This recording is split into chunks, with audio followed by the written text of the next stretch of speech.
Good morning guys! Welcome back to my YouTube channel. So today's video guys, another video ang i-share ko sa inyo. So ngayon guys, wala po akong ibang magagawa guys. So hindi rin ako nagluluto. So parang tamad ako ngayon. At saka, alam nyo na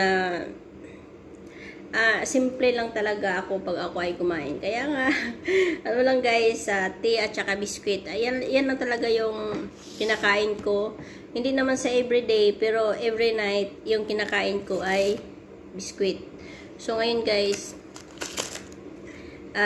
yung biskwit kasi guys, ang partner niya is tea. So ngayon guys, kain tayo ng aking breakfast with tea and biskwit. Pero ito yung biskwit guys.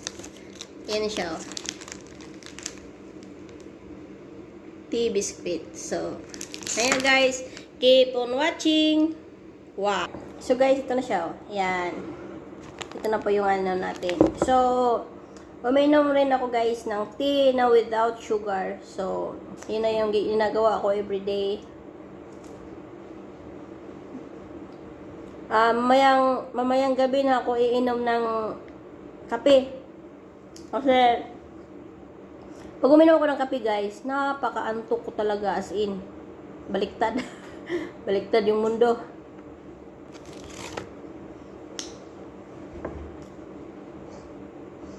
Hindi naman ako, guys, kahit sa Pilipinas, hindi ako uminom ng Nescafe.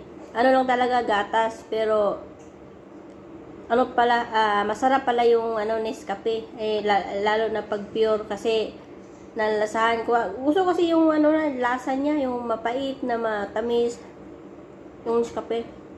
Sa simula maliit pa kasi kami guys, hindi kami pinapainom ng lola namin ng Nescafe, ang mga kape.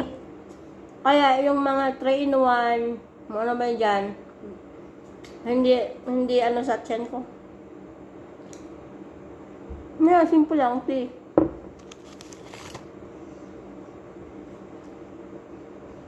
Kumbaga no choice, baka sabihin ng amo natin na ang arte naman ng katulong ko.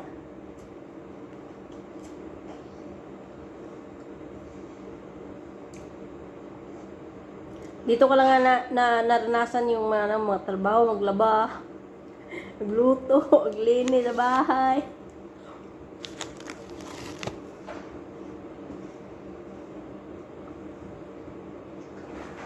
Nag-abroad ako guys, wala po akong alam sa mga gawaing bahay. Wala talaga akong experience ng mga bahay-bahay na wala.